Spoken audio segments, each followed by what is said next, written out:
Bienvenido a los desayunos informativos de Europa Press.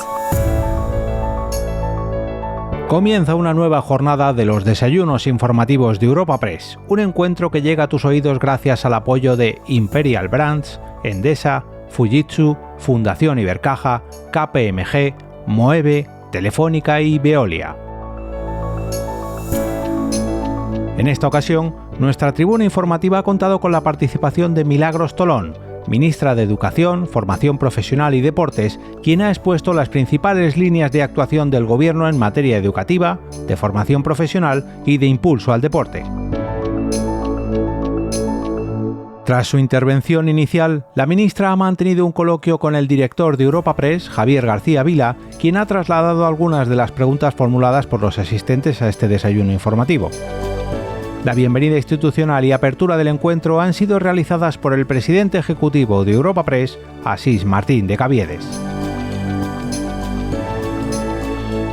Buenos días a todos, buenos días a todas.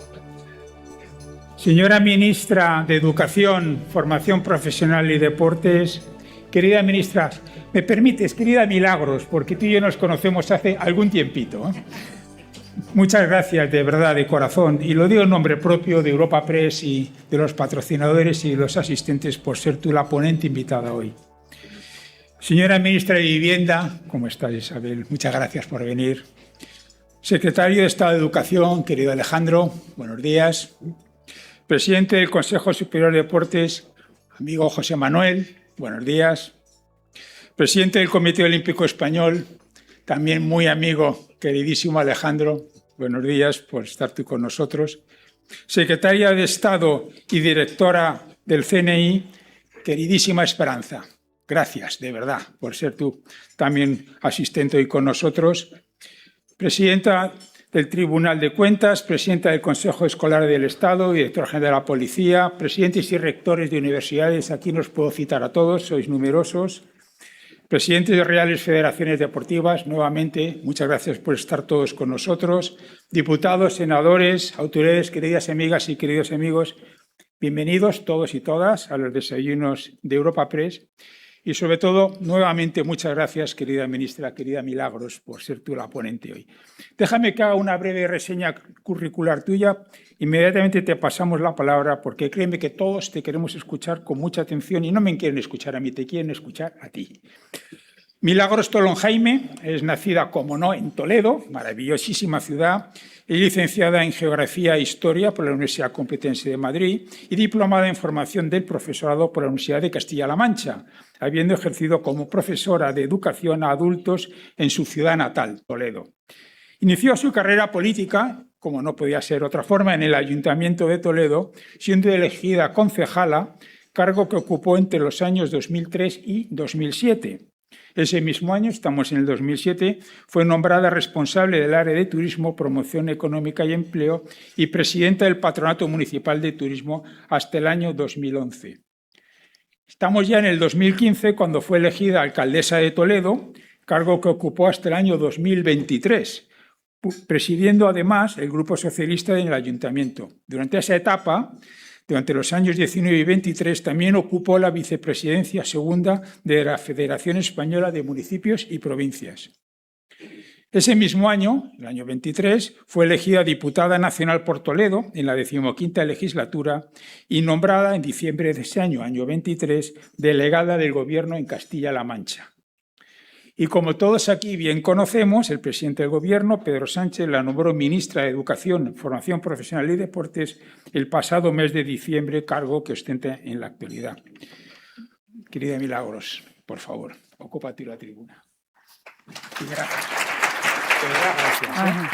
Muy buenos días, muchas gracias por venir a este desayuno, querido presidente, querido Asís. Son muchos años los que nos conocemos y estoy encantada de estar aquí. En primer lugar, muchas gracias, como no, a Europa Press por esta invitación, también, como no, al director, a sus desayunos y además por una cuestión, por cuidar un espacio donde todavía es posible escuchar, donde todavía es posible pensar y contrastar ideas con calma. Cada vez es más complicado, es más difícil distinguir entre lo que es importante y lo que es ruidoso. Por eso el buen periodismo no es solo un servicio público. Es una de las columnas que sostiene una democracia sana. Porque la democracia no se juega solamente en las urnas. La democracia también se juega en la conversación pública, en la calidad del debate, en la capacidad de una sociedad para pensar con argumentos. Y especialmente en un momento de enorme complejidad que nos ha tocado vivir. Lo que sucede fuera de nuestras fronteras tiene efectos directos, no solamente en nuestras economías, sino también en el día a día de las familias. Y en este contexto convulso, el Gobierno de España, lo sabe perfectamente mi querida amiga y ministra de Vivienda, el Gobierno ha elegido un camino muy claro. El de la estabilidad, el de la protección social, el de la modernización de nuestro país y el de la defensa de un orden internacional basada en unas reglas. España no está de perfil. España está jugando un papel activo en Europa y en el mundo, defendiendo el multilateralismo, defendiendo la democracia y defendiendo la paz y el derecho internacional. Diciendo muy alto y muy claro, no a la guerra. No a la guerra. Y así lo ha vuelto a subrayar el presidente del Gobierno en las últimas semanas, en la cumbre progresista que tuvimos en Barcelona, donde España reunió a delegaciones internacionales para reforzar algo tan importante como es la cooperación internacional, para reforzar también, de alguna forma, esta cooperación y contrarrestar el extremismo, la desinformación y, sobre todo, el debilitamiento de las instituciones democráticas. Y en esta posición internacional, decir que no solamente se construye con discursos, se construye también con credibilidad, se construye también con ver que somos capaces de crecer económicamente y sostener al mismo tiempo un modelo social y justo.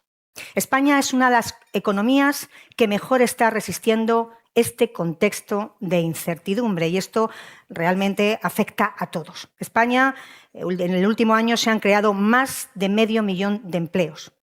Además, la Comisión Europea situó el crecimiento de España durante estos últimos años claramente por encima de la media de la eurozona. El año 2025 terminó con más de 22 millones de personas ocupadas en nuestro país. Y esto es un dato histórico y además yo creo que es muy relevante.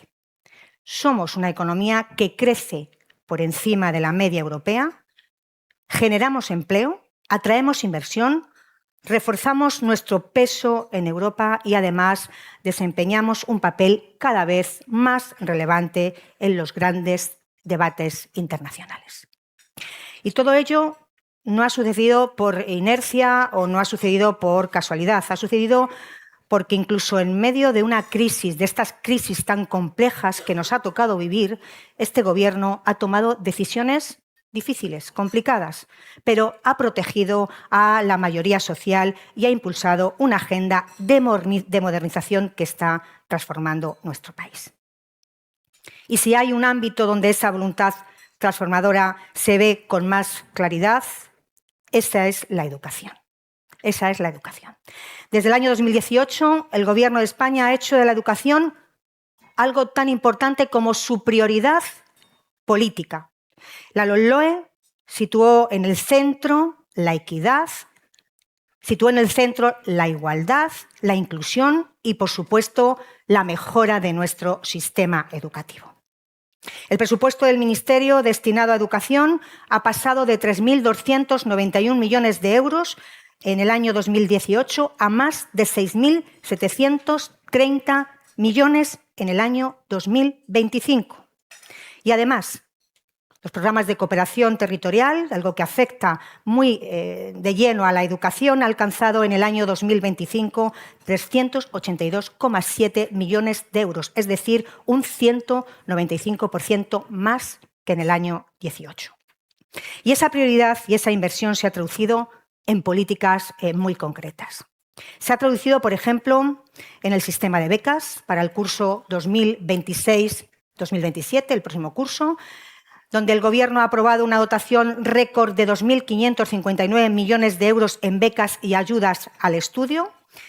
Son ya 9 los incrementos consecutivos y he de decir que son más de 1.100 millones de euros adicionales con respecto al año 2018.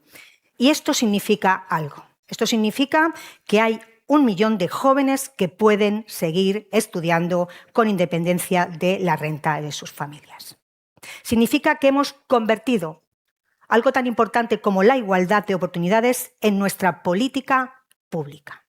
Nuestra política educativa se ha traducido también en una apuesta decidida por la educación de 0 a 3 años. Porque es importante esto que voy a decir, la igualdad no empieza cuando uno llega a la universidad, no empieza ni siquiera cuando entra en primaria, empieza en la infancia. Y el Gobierno ha impulsado un plan de más de 670 millones de euros para crear más de 45.000 plazas públicas y gratuitas de 0 a 3 años en nuestro país. Y vamos a poner en marcha, además, este mismo año, un nuevo programa dotado con 175 millones de euros para los próximos 2 años, centrando sobre todo en facilitar el acceso gratuito a familias vulnerables que no han podido llegar a sus hijos y a sus hijas. La prioridad de este Gobierno por la educación se ha traducido también en algo muy importante, que es la transformación histórica de la formación profesional. Y además estamos viviendo en nuestro país una revolución de la FP. He tenido la oportunidad, antes de entrar, de reunirme con responsables de empresas de nuestro país y me han hablado de la formación con las empresas. Y en eso está el Gobierno. Decirles un dato que es muy importante. Entre 2018 y 2025, la inversión en formación profesional ha superado los 7.400 millones de euros en nuestro país. Esto es importante porque hoy la formación profesional supera el 1.200.000 estudiantes y se ha convertido en uno de los grandes motores de la modernización del sistema educativo y de conexión con el empleo. Justamente hoy, hace una semana, estaba en Roma, tuve una reunión con el ministro de Educación, también con el ministro de Deportes, y el ministro de Educación italiano nos decía que España lo está haciendo muy bien y que quiere coordinar y que quiere trabajar con España para que la FP que nosotros estamos haciendo allí también la puedan implantar en Italia. Deciros que el Gobierno ha financiado más de 400.000 nuevas plazas públicas y ha transferido a las comunidades autónomas en relación con la FP 6.400 millones de euros para reforzar y para modernizar la formación profesional. Como saben, el presidente del Gobierno anunció a principios de febrero que íbamos a seguir blindando la calidad de la formación profesional con un Real Decreto que va a velar por la calidad formativa. El objetivo no es otro que poner límites a la apertura de centros privados que no ofrezcan garantías formativas y de calidad suficientes a los alumnos. Y esto lo voy a explicar.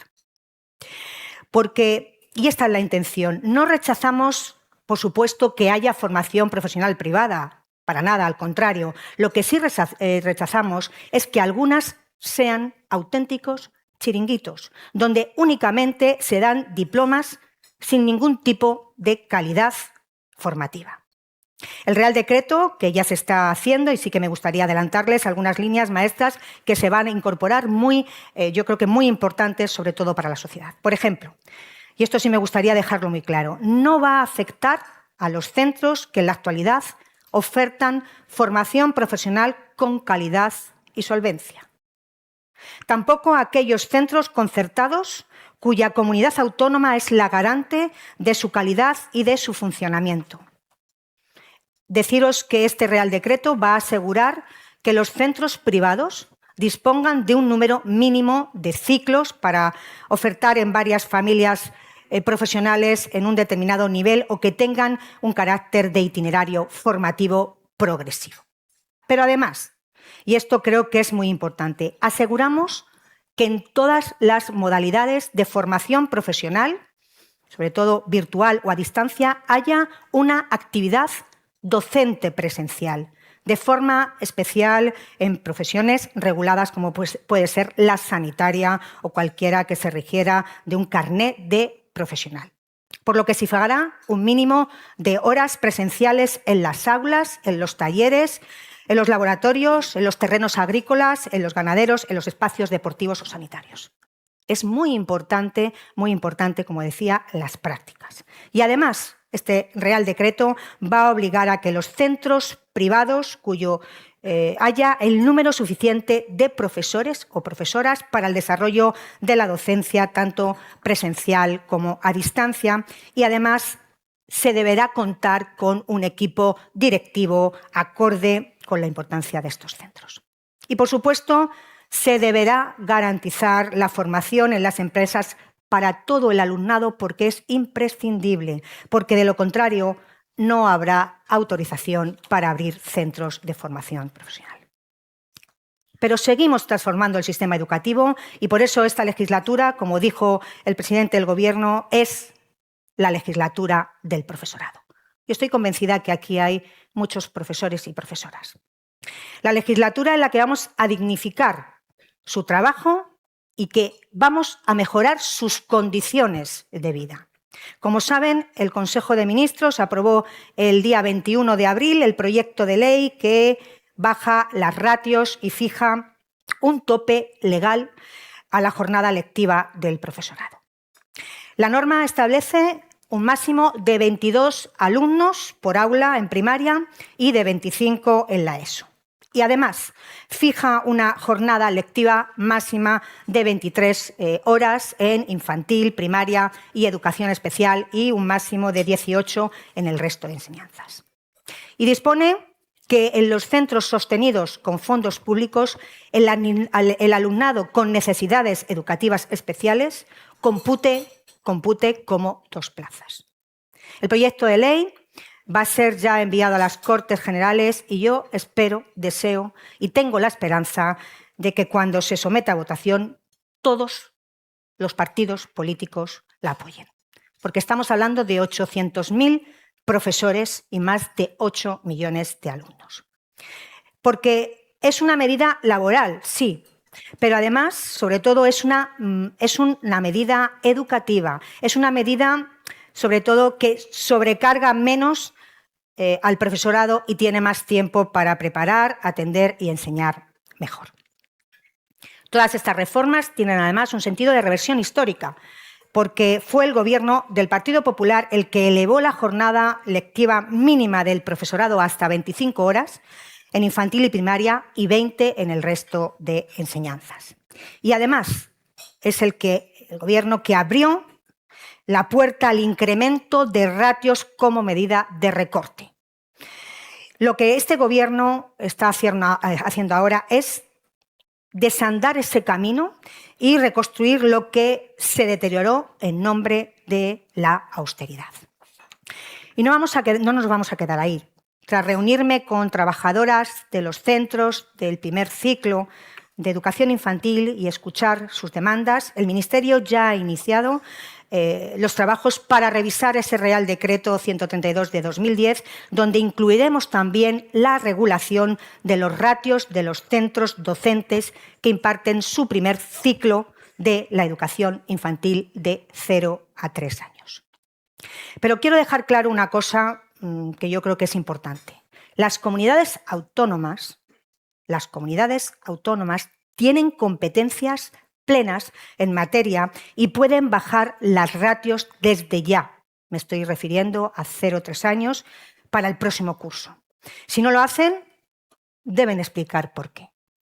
Porque el contraste entre las políticas del Partido Popular y las nuestras son evidentes. Primero, nosotros creemos en la educación pública como una inversión estratégica y la derecha lo ha tratado demasiadas veces como un negocio. Nosotros creemos que la equidad fortalece el sistema y la derecha sigue pensando que la excelencia consiste en seleccionar pronto y segregar rápido. Nosotros creemos que el profesorado merece las mejores condiciones para enseñar. La derecha impulsó recortes y después se acostumbraron a llamarles reformas. Y ese contraste no pertenece solo al pasado, está también en el presente. Lo estamos viendo en el debate público de estos días a propósito de los acuerdos entre el Partido Popular y Vox en Extremadura y Aragón. Con el pacto para concertar el bachillerato, con la promesa de financiación para el acceso a plazas a centros privados y con esa expresión tan retorcida y tan inquietante de prioridad nacional. Una fórmula que Vox ha llevado al centro de su discurso político y que el Partido Popular ha asumido como propio. Esto no es una anécdota, es una forma de entender una sociedad y conviene señalarla y tomársela como lo que es. Esto es una amenaza. Nosotros creemos en una España que no clasifica a las personas en función de su lugar de nacimiento, sino que amplía derechos y protege la dignidad de todos. Una España que entiende que la igualdad no consiste en repartir privilegios entre unos pocos, sino garantizar oportunidades reales para todos. Una España que defiende los derechos humanos no solamente en los grandes foros internacionales, sino también en las decisiones del día a día, en las decisiones cotidianas que afectan a la vida de la gente. Porque nuestra prioridad nacional es una España que avanza, es una España donde la paz está frente a la guerra y que el empleo, por ejemplo, está frente al paro. Claro que hoy hay que defender la prioridad nacional, pero el racismo no es una prioridad nacional, el odio no es una prioridad nacional, la confrontación social tampoco es una prioridad nacional, porque la prioridad nacional es hacer que España sea digna y progrese y que sea referente y mundial y que nos sintamos orgullosos y orgullosas.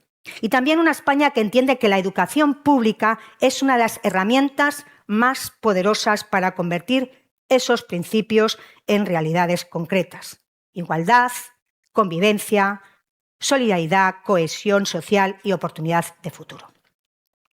Porque en una democracia la escuela debe ser un espacio de encuentro.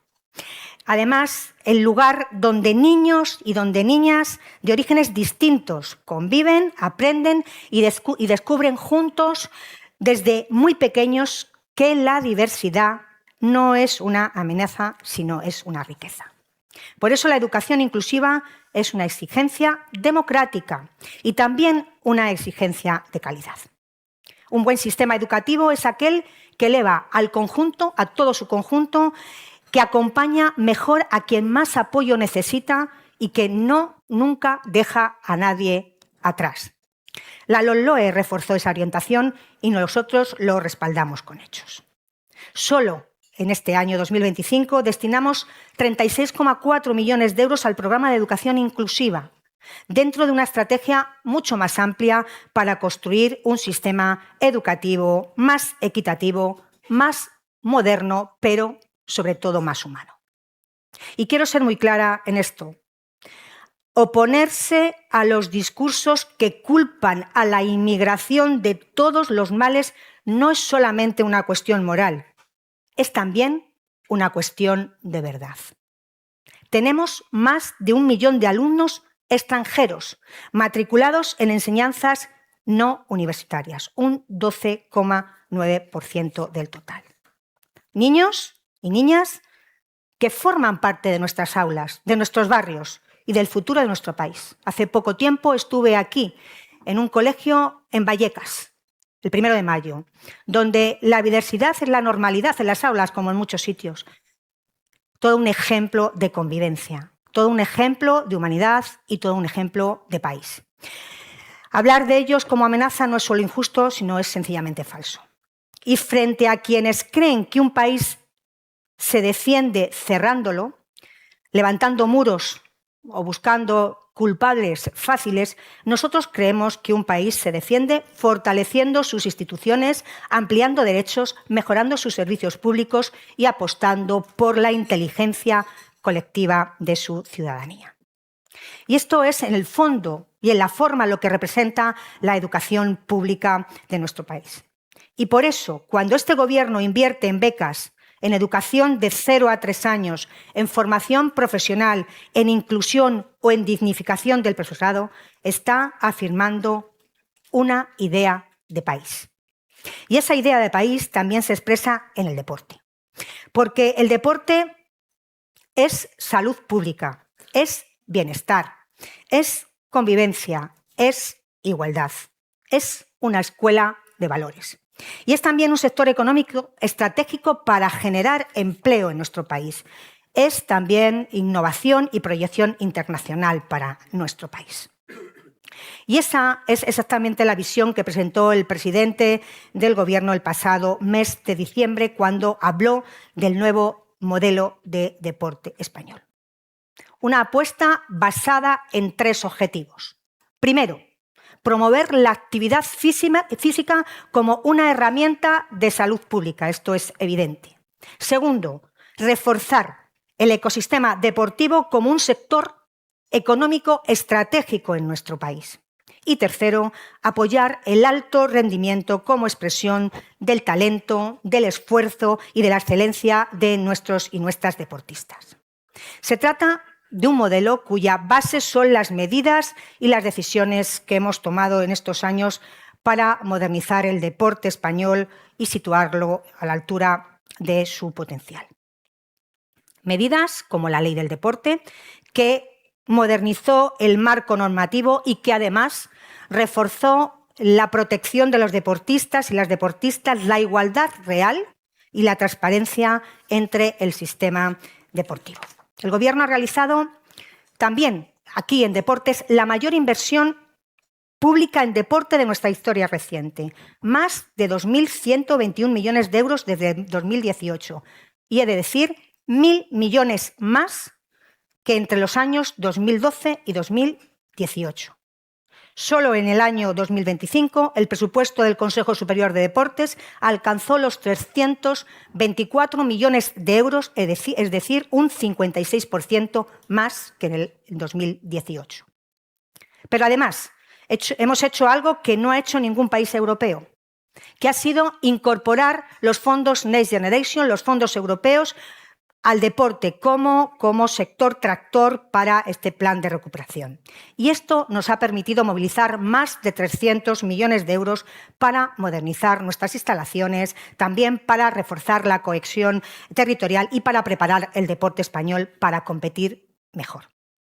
Hemos reforzado también el apoyo directo a nuestros deportistas a través del programa Team España para impulsar el rendimiento de los deportistas españoles y desarrollar la estructura deportiva de nuestro país, de España, desde el deporte en edad escolar, que es básico, y lo digo de mi etapa de alcaldesa de Toledo, el deporte base es fundamental, hasta los deportistas olímpicos y paralímpicos. A través de la modernización de los centros de alto rendimiento que hemos llevado a cabo, a través del programa PROAD, Programa de Atención al Deportista, que ha acompañado ya a más de 10.000 deportistas en su transición profesional, algo que dignifica, por supuesto, y que hemos también impulsado en políticas de igualdad real. Más de 12 millones de euros destinados al programa Mujer y Deporte. Y la renovación del programa Universo Mujer. Y una decisión histórica, equiparar los premios económicos entre deportistas olímpicos y paralímpicos. Y esto para mí es un orgullo como ministra, porque el deporte también habla de qué sociedad queremos ser. Y también ahí defendemos una España que amplía derechos y que genera oportunidades. Una España que además tiene por delante que afrontar los Juegos Olímpicos del 2028. Quiero saludar también al presidente del Comité Olímpico Español y también a los representantes del Comité Paralímpico.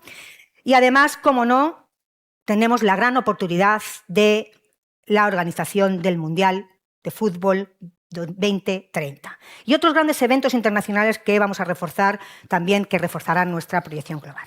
Una idea de país que sabe que el futuro no se improvisa, que el futuro se construye. Se construye con instituciones sólidas, con democracia y con convicción de que un país avanza cuando amplía sus derechos, cuando genera oportunidades y, sobre todo, cuando no deja a nadie atrás. Muchas gracias. Gracias, ministra. Muchísimas gracias, ministra. Tenemos poco tiempo y muchísimos asuntos. Quiero que le demos un buen repaso a su ministerio, que es un ministerio bien importante, ministra, tanto en el área de educación como en el área de deportes. Y ya le digo que dejaremos los últimos minutos para hablar un poco de la declaración de ayer de Aldama en el Supremo, que tanto nos entretuvo, que dio para mucho. Pero bueno, vamos a meternos ya en faena. Y permítame empezar por un anuncio que nos ha hecho, que yo creo que es bien relevante, que es el de la formación profesional. ¿Podríamos precisar un poco más en qué curso estará ya aplicada esta nueva formación profesional? Pues tenemos que hacer toda la tramitación desde el punto de vista de lo que va a ser el Real Decreto. No me atrevo a decir que empezará el próximo año, con lo cual hay que ser prudente, pero lo más importante es que ya está prácticamente terminada y que empezará su tramitación seguramente que a partir de julio. ¿Y nos podría precisar un poco más algunas cosas? Ya entiendo que no será fácil, como por ejemplo el número mínimo de ciclos, el número mínimo de alumnos. De momento estamos haciéndolo y todavía no queremos aventurar porque están trabajando los técnicos. También saludo a la Secretaria General de Formación Profesional que está aquí y que con su equipo lo está haciendo, pero es una revolución con respecto a la FP. Y yo creo que nosotros somos, desde el punto de vista de país, referentes con la formación profesional. Y cuando queremos de alguna forma protegerla, es sobre todo lo que queremos hacer de alguna forma es que los alumnos que estudian en centros privados, que por supuesto nosotros no vamos en contra de la formación profesional privada, al contrario, lo que queremos es que lo hagan con calidad y con todas las garantías para que puedan ejercer no solamente estos ciclos formativos, sino que luego puedan tener una importante inserción laboral. Un dato que no he dado. De formación profesional, prácticamente de los ciclos de formación profesional, el 90% de alumnos y alumnas realmente encuentran trabajo. La inserción laboral es de un 90%, con lo cual esto nos anima y nos ayuda a seguir trabajando en algo tan de futuro y de presente, porque ya es de presente, que es la formación profesional. Pero, ministra, por terminar con este asunto de la formación profesional, por lo que nos ha contado, hay algunas formación profesional que prácticamente se está dando en garajes. Sí. ¿Cómo es posible eso? Bueno, yo voy a poner un ejemplo. ¿Cómo es posible que haya formación profesional online privada que para las formaciones sanitarias no tengan que hacer prácticas? Eso es imposible. O sea, tú cuando vas a que te revisen el coche, quieres que quien te revisa el coche tenga la formación profesional, pero que haya hecho las prácticas para saber cómo es un coche por dentro. Y estas cuestiones son las que se tienen que regular y en las que estamos regulando. Queremos que todos los alumnos tengan garantías de que están haciendo una formación profesional, como digo, de proyecto, de progreso y de futuro. Y para eso es imprescindible que regulemos este tipo de formación profesional. Vale. Sí, hay formación profesional que en alguna comunidad que se está dando en garajes o en zonas que no están acondicionadas, no solamente desde el punto del local, por así decirlo, sino sobre todo de la formación. Vale. Ministra, la Generalitat de Cataluña ha anunciado el despliegue de Mossos d'Esquadra en centros educativos conflictivos. ¿Qué le parece esa medida? Bueno, es un programa, parece ser piloto, no conozco la letra pequeña, y vamos a ver, porque parece ser que en 13 centros de los 3.000 que hay en Cataluña, y quien tiene que dar la explicación es la Generalitat de qué quiere hacer con ese proyecto piloto. Es un proyecto piloto multidireccional, donde hay psicólogos, donde lo tiene que explicar. Lo tiene que explicar para que se entienda. Pero usted en principio, ¿cómo le suena? Como no conozco la letra pequeña, prefiero no pronunciarme. Vale.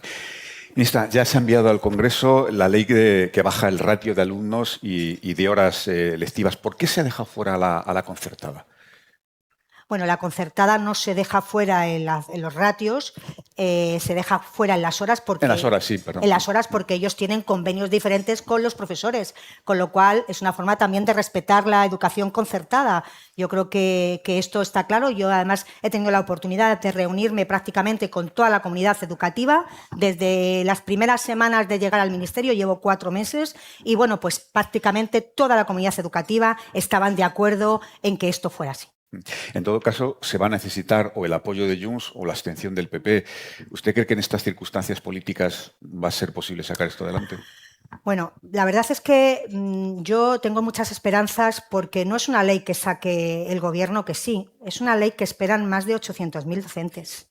Es una ley que la comunidad educativa apoya, que los profesores, los padres, las madres, las AMPAs, los sindicatos, todos apoyan, que el Consejo Escolar del Estado, el 12 de febrero, informó favorablemente, con lo cual yo apelo a la sensatez y sobre todo a lo que significa para dignificar a los profesores y a las profesoras de este país que están viviendo situaciones realmente muy mejorables. Muy mejorables. Vale, ministra, ayer conocimos los datos de abandono escolar. ¿Vale? Espero que se me abre, no se me abre ahora el dato. Vaya. Bueno, conocimos los datos de abandono escolar. Hay muchas diferencias entre comunidades. La Rioja es la que tiene más abandono. No se me abre ahora la noticia, ya lo siento. La Rioja, Murcia y Valencia son las comunidades con mayores tasas de abandono frente a Galicia, que es una de las que menos tiene. ¿Qué se puede hacer para mejorar estos ratios que siguen siendo muy preocupantes?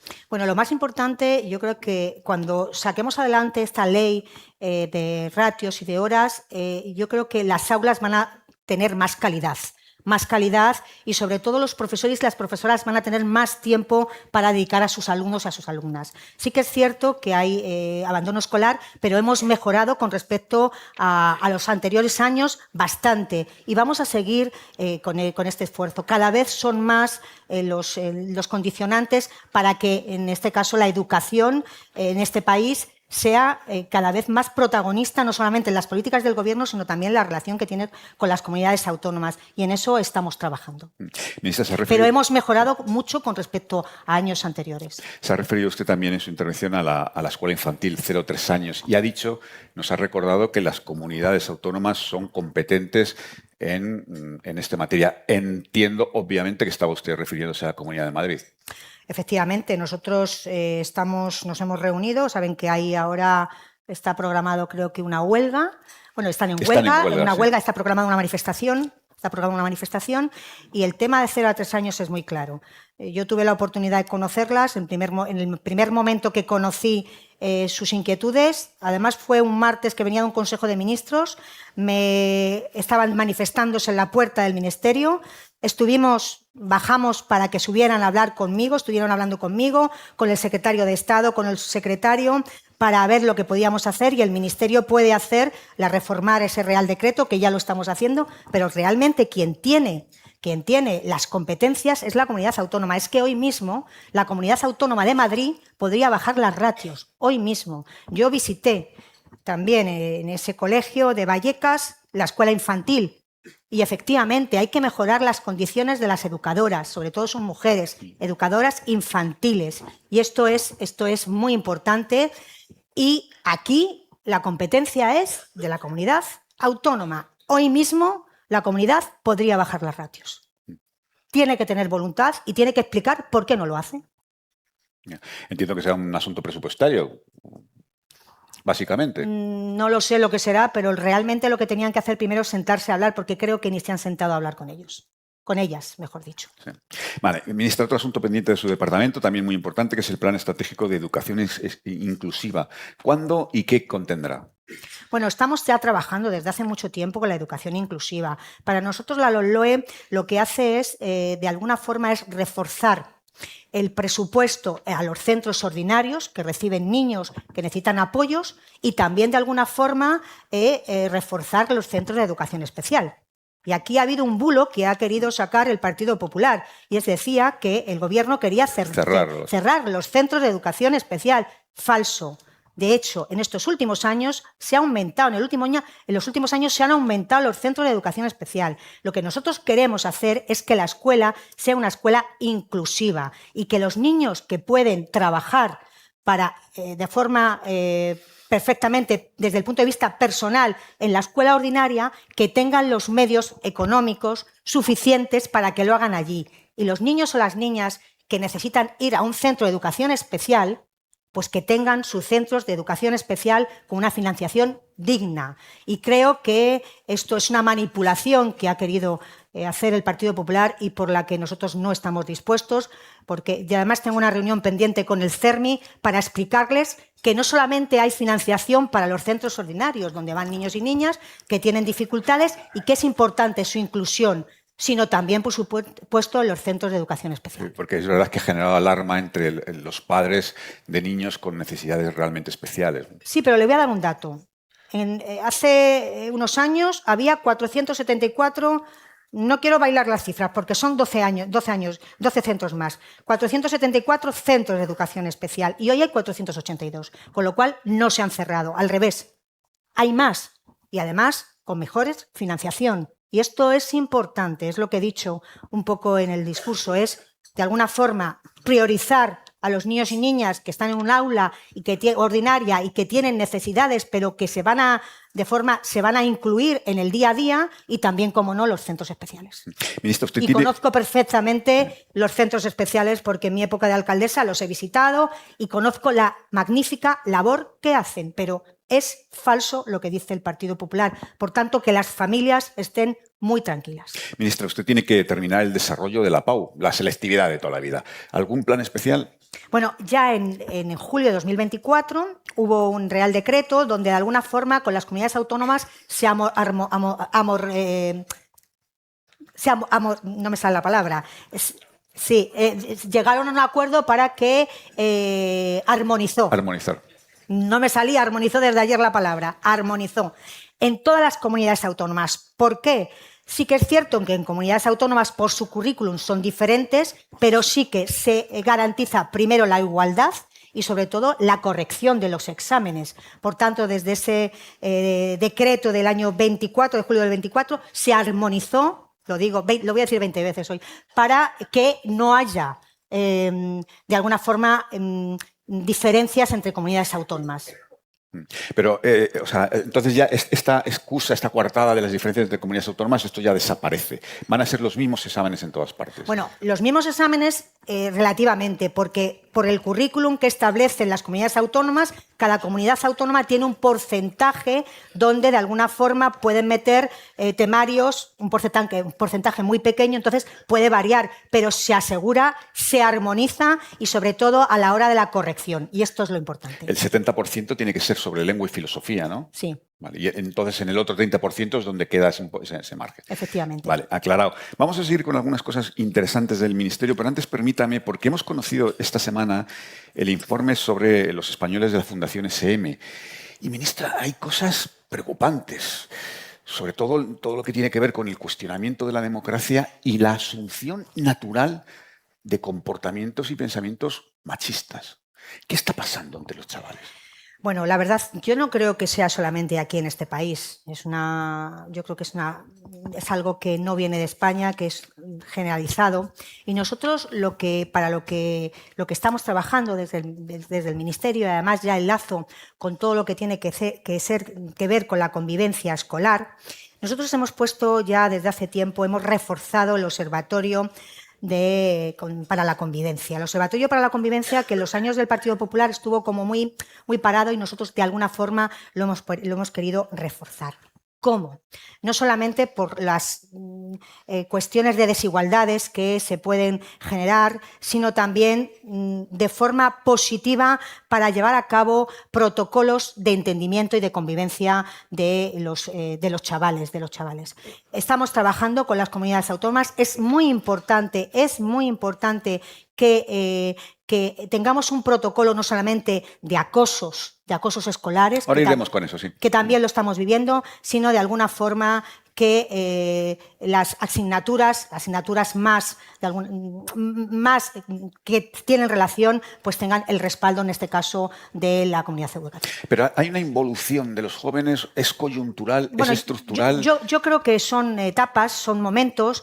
Y igual que vienen, yo espero que se van, nos ha tocado una época difícil, lo estamos viendo no en España, sino también en toda Europa y en todo el mundo, y no es una consecuencia del país, es una consecuencia de lo que estamos viviendo en el mundo, lo que estamos viviendo con Estados Unidos, lo que estamos viviendo con las guerras, y esto influye, porque vivimos una sociedad totalmente globalizada, por supuesto que influye en el país. Vale, vamos a ir ahora con el tema del acoso, que es muy importante, pero antes permítame un asunto que creo que es muy interesante conocer su opinión como ministra de Educación.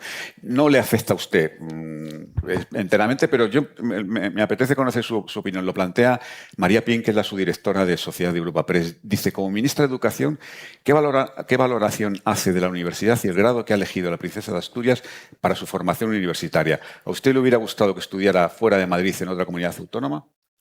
¿A mí me hubiera gustado estudiar? No, que si le gustaría a usted que hubiera estudiado la princesa en otra comunidad.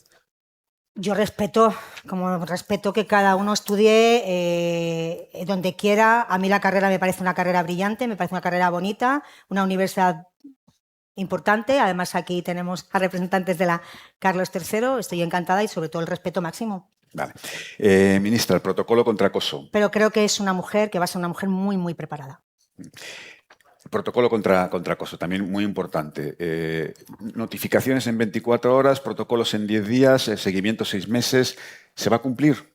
Estamos en ello. Para mí, la máxima preocupación es la violencia que se pueda generar en las escuelas, porque no afecta solamente a las horas lectivas, sino afectan prácticamente a las 24 horas del día.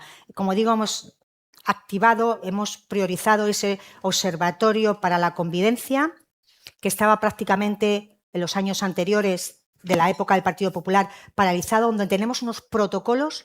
Hemos hecho un protocolo marco que, aunque las comunidades autónomas tienen ya sus propios protocolos, porque, insisto, quien gestiona la educación son las comunidades autónomas, pero este Gobierno, este Ministerio, ha querido hacer un protocolo, una norma básica para que desde el primer momento que se detecta violencia, desigualdad, acoso, se actúe, y también para formar a los profesores y a las profesoras, que sepan lo que tienen que hacer. Y ya hilo con el tema de los discursos de odio, los discursos machistas. Además, son preocupantes algunos datos en edades muy tempranas. Por eso estamos trabajando.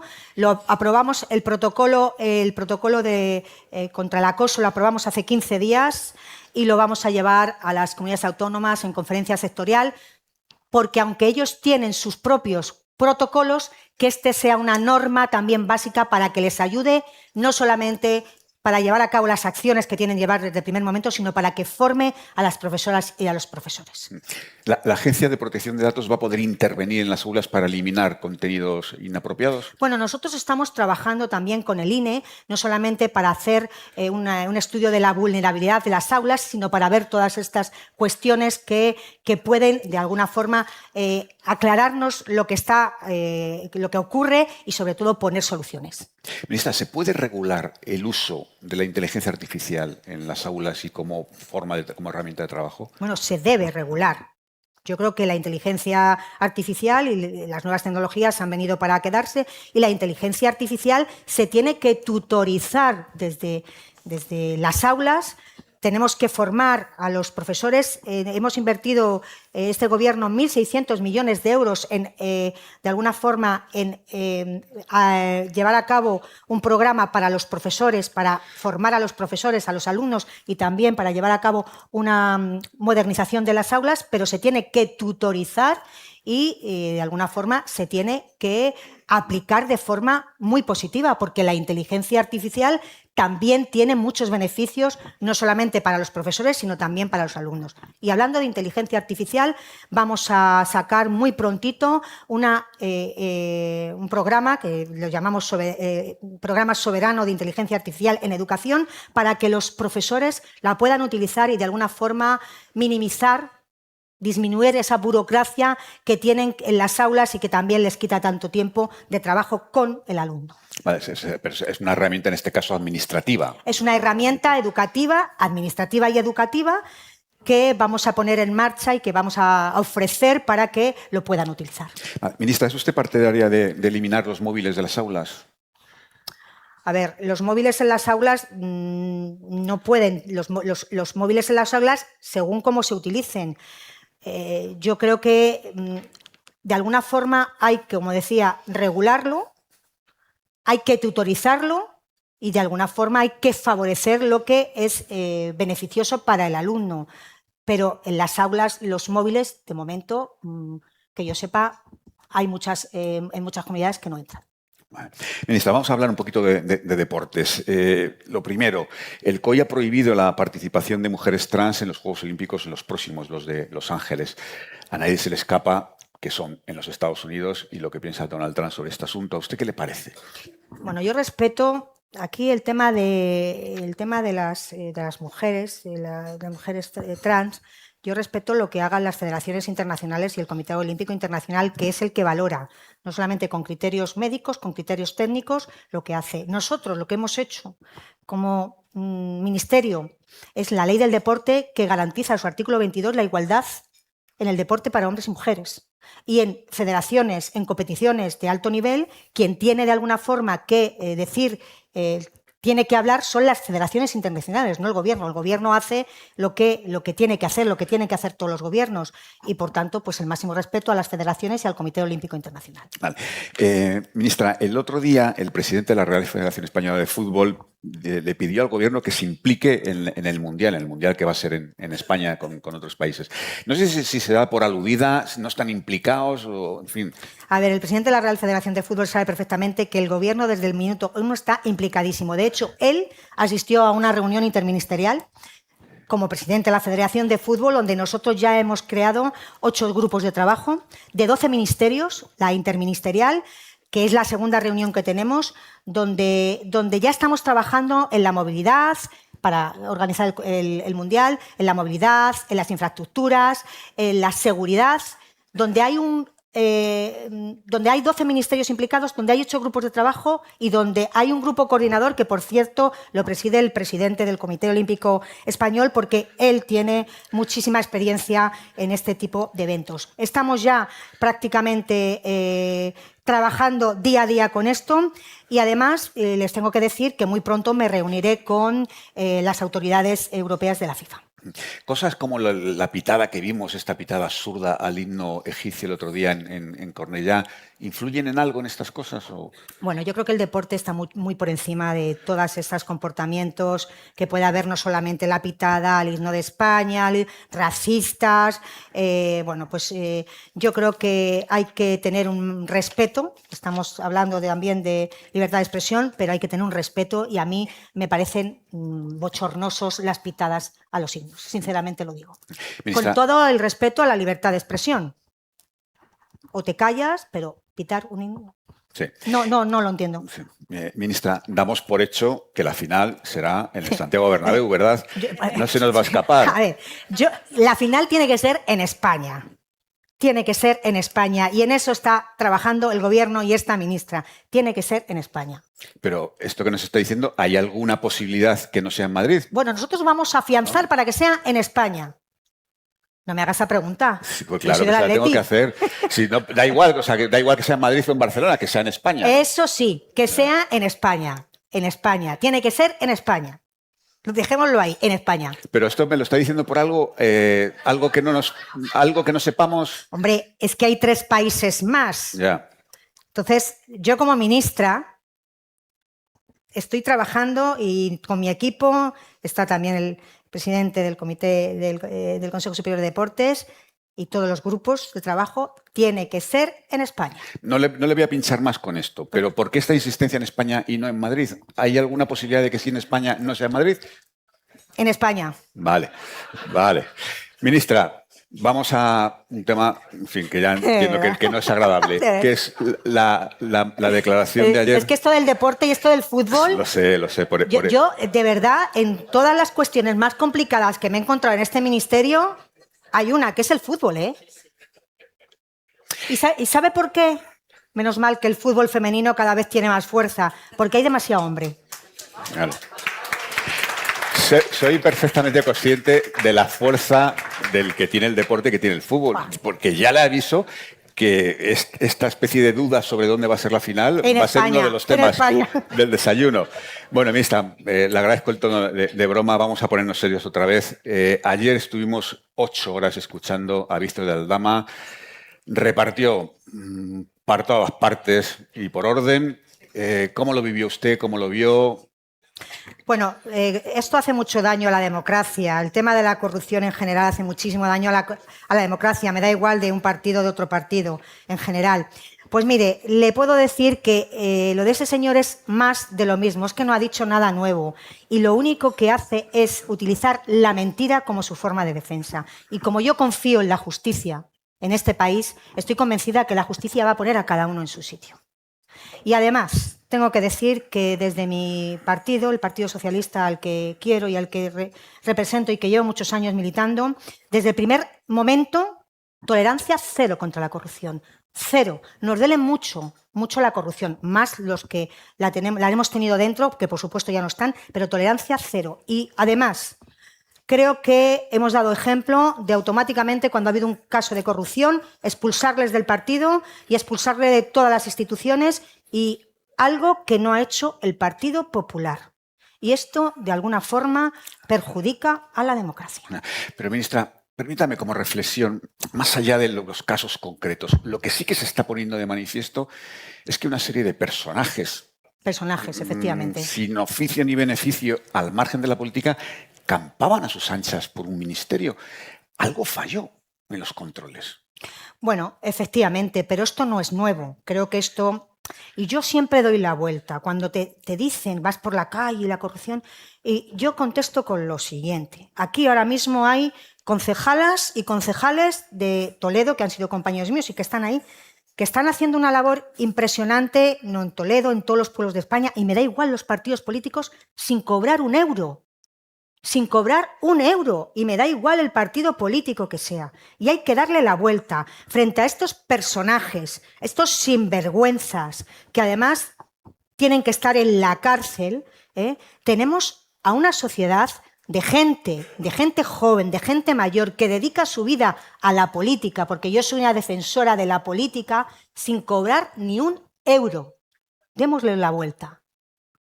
Y pongamos el ejemplo de toda esta gente que se levanta por la mañana a defender sus ideales, como digo, sin cobrar ni un euro. Y pongamos donde tenemos que poner a esta gentuza. Ministra, la última. Es verdad que el señor de Aldama lleva año y medio paseándose por las televisiones hablando de la financiación irregular, de la supuesta financiación irregular del PSOE. ¿Por qué no hay una querella del PSOE contra este señor? Bueno, yo creo que es una mentira, está el proceso judicializado.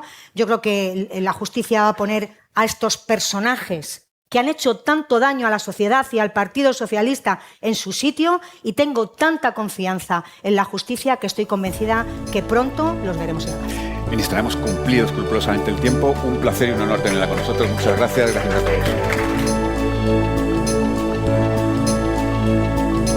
Despedimos esta entrega de los desayunos informativos de Europa Press, invitando a todos nuestros oyentes a descubrir el resto de episodios de este programa, así como los distintos podcasts de nuestra red a través de europapress.es/podcast.